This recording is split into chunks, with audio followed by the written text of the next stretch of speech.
السلام عليكم ورحمة الله وبركاته. ازيكم حبايب قلبي؟ عاملين ايه؟ يا رب تكونوا بخير. ورجعنا النهارده بفيديو جديد من بيت ياسمين. بتمنى ان الفيديو يعجبكم وتستفيدوا منه كتير قوي قوي قوي.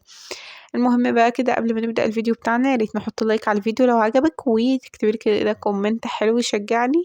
ولو انت اول مرة بتدخل قناتي يا ريت تعمل لي اشتراك وتفعلي زر الجرس على الكل عشان يوصلك اشعار بكل فيديوهاتي اول ما تنزل. واهم حاجة انك تفعلي زر الجرس. والفيديو بتاعنا النهارده عن تنظيف فراخ رمضان. ان شاء الله كده هننضف مع بعض فراخ رمضان. انا ذبحت 3 فرخات وهنضفهم معاكم دلوقتي.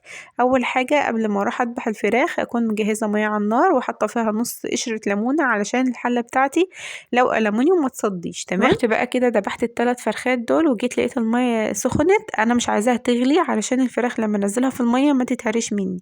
في ناس كتير بتشتكي وتقول اول ما بحط الفرخة يا اما بتطلع الريش ماسك فيها مش راضي يطلع، يا اما بتتهري والجلد بتاعها كده بيتقطع. يعني لو كان الريش ماسك فيها فان كده المية بتكون باردة وانتي ما هتصمطيش الفرخة بتاعتك كويس.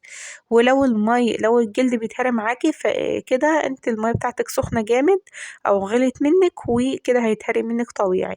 انا خليت المية بس كده لقيتها ايه كده اسمها بيقول منملة كده، عاملة بقليل صغيرة كده، وقمت نازلة بالفراخ بتاعتي. تمام، عشان حبايبنا اللي لسه بيدخلوا المطبخ لأول مرة.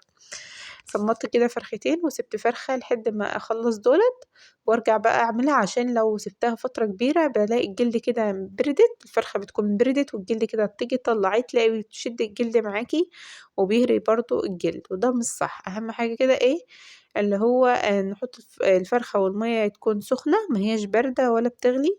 وفي نفس الوقت ما نصمتش كذا فرخة معانا طالما انت بتنضفي لوحدك. نعمل كده بالترتيب، يعني ننضفها نسيبها ونقوم رايحين ايه حاطين واحدة تانية في المية وننضفها برضو بنفس الطريقة. هنضف بقى الريش الكبير كده اول باول، ولو فضل مثلا الريش اللي هو بيبقى رفيع او جذور كده في قلب الجلد بنسيبه كده لحد ما نخلص الريش الكبير ونمسك فرخة فرخة بالسكينة او بالكزلك وننضف كده بقى الريش اللي فيها. ولو في ناس حابة تشيط بتشيط، لو هو فيه بيبقى فيه شعر كده خفيف كده متشيطه عادي. تمام. هخلص بقى كده كل الفراخ اللي عندي بنفس الطريقة. تمام يا حلوين. حطوا لايك بقى كده لو انتم معايا في الفيديو لحد دلوقتي وما حطيتوش لايك، حطوا لايك كده علشان تشجعيني اعمل لكم فيديوهات اكتر واكتر.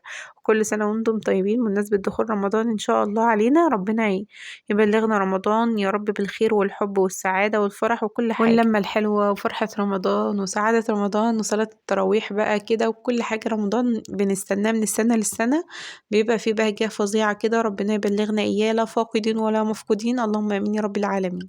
انا طبعا قلت لكم في بدايه الفيديو ان انا كنت ذابحه 3 فرخات، لا هما كانوا 4، بس انا عشان الفيديو ده بقاله فتره معايا فنسيت هو كام فرخه بصراحه. بس هما كانوا 4 فرخات. تمام. بعد ما نضفتهم كده حطيت عليهم ميه علشان الريش اللي فاضل فيهم كده اللي ماسك ينزل في الميه، والباقي اللي ماسك في جلد الفرخه يبان فاعرف انضفه. تمام. نقعتهم كده حوالي ربع ساعه بس. ورجعت بقى كنت عايزة اغسل المواعين واروق الحوض علشان لما اخلص تقميح كده في الحوايج والرجول والأجنحة والحاجات دي وانضف الريش كويس، وانا قاعدة كده موقفش على الحوض كتير واتعب. تمام، خاصة ان انا عندي دور برد فظيع فكان مبهدلني جدا واثناء ما كنت بعمل الفراخ دي. تمام. يلا بقى حطوا لايك كده وشجعوني يا جماعة واكتبوا له كده كومنت حلو صلي على النبي فيه كده وانتي بتتفرجي عليا. الفراخ دي بقى فراخ بيتي انا اللي مربيها في بيتنا، مش بنشتري الفراخ من بره لان طبعا اكيد مش بتكون مضمونه. مش عارفه الفراخ دي واكله ايه ولا واخده هرمونات ولا واخده ادويه ولا علاج شكله ايه. وكمان سعرها بيكون غالي كتير قوي. لكن لما بتربيها في بيتك بتوفر عليكي كتير اذا كان ده طبعا متاح ليكي. يعني لو انت عندك مكان فاستغليه، يعني ان شاء الله تجيبي لك 5 بس فهيبقوا حلوين. لو عندك بلكونه برضو تقدر انك تربي في البلكونه، تحضنيهم في كرتونة مثلا كبيرة أو تعملي مثلا صندوق وتحطي فيه الكرتونة، وبعد لما يكبروا كده مثلا يبقى عمره 20 15 يوم تقوم منزلاهم بقى في أرضية البلكونة كده. بتشتريهم بقى تبنة أو نشارة من عند النجار، هتبقى حلوة جدا وهتراعيهم وهيبقوا حلوين معاكي وهتاكلي حاجة مضمونة في بيتك. وهيجيب لهم بقى العلف والمية وكل اسبوع بتكنسي لهم مره. تمام. فتبقى حاجه كده مضمونه. لو عندك مكان وتقدري انك تستغلي ده وتقدري انك تعمليه فاعمليه، بيكون احسن بكتير لما تشتري من بره. خاصه بقى مش حكايه بس ان هو غلا او كده، لا حاجه مضمونه وبتاكليها وانت عارفه انت بتاكلي ايه ومربيها في بيتك.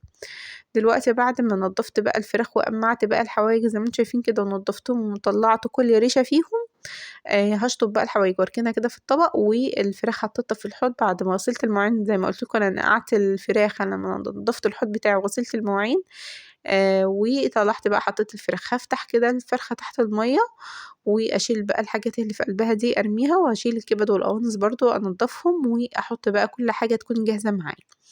هكون بقى مجهزة طبق جنبي علشان انقع فيه الفراخ.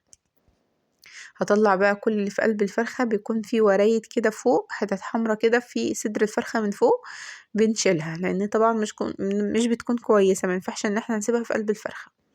زي ما انتم شايفين كده نضفت بقى كده اول فرخة، وهكمل برضو باقي الفراخ بنفس الطريقة. وهنا الحتة ديت اللي الناس بتقول عليها كبدة، دي مش كبدة، دي تقريبا الكلية او حاجة زي كده بتاعة الفرخة. لازم برضو بننضفها لانها بتكون زفرة قوي.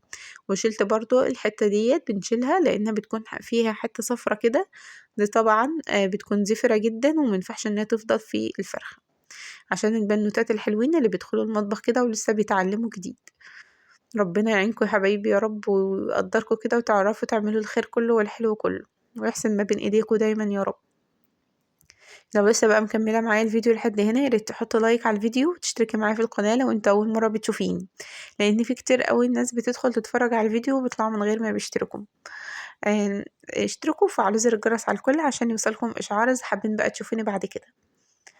شايفين انا كده فتحت الفراخ كلها بنفس الطريقه كده، اشيل بقى الزيادات اللي موجوده دي، وزي ما قلت لكم الحاجات اللي بتكون موجوده في الصدر من فوق دي بتتشال. ودلوقتي عايزه اقول لكم بمناسبه دخول شهر رمضان الكريم علينا، عايزين الشهر يبدا كده واحنا مبسوطين واحنا فرحانين، مفيش بينا وبين اي حد مشاكل، مفيش زعل، مفيش خصام، لان ربنا مش بيتقبل عمل اي حد مخاصم في بينه وبين حد خصام. تمام، فاحنا عايزين نبدا الشهر ده بالفرح والسعاده والتسامح والعفو. فربنا هو اللي بيخلص للناس وبيجيب لكل واحد حقه، فاحنا مش هنحاسب الناس ولا هنقف على حاجة ونقول كرامتنا ومش كرامتنا. يعني احنا ما نتدخلش في حياة بعض، لكن من باب المحبة والإخوة، وان احنا نعامل بعض معاملة كويسة، نسامح بعض، نغفر لبعض. المشاكل، الدنيا مليانة مشاكل وكل يوم في مشاكل ومش هتخلص. تمام، فاحنا مش عايزين بقى نبدأ الشهر ده كده وفي بينا وبين حد نزاع. بتمنى منكم تكونوا فهمتوا انا اقصد ايه.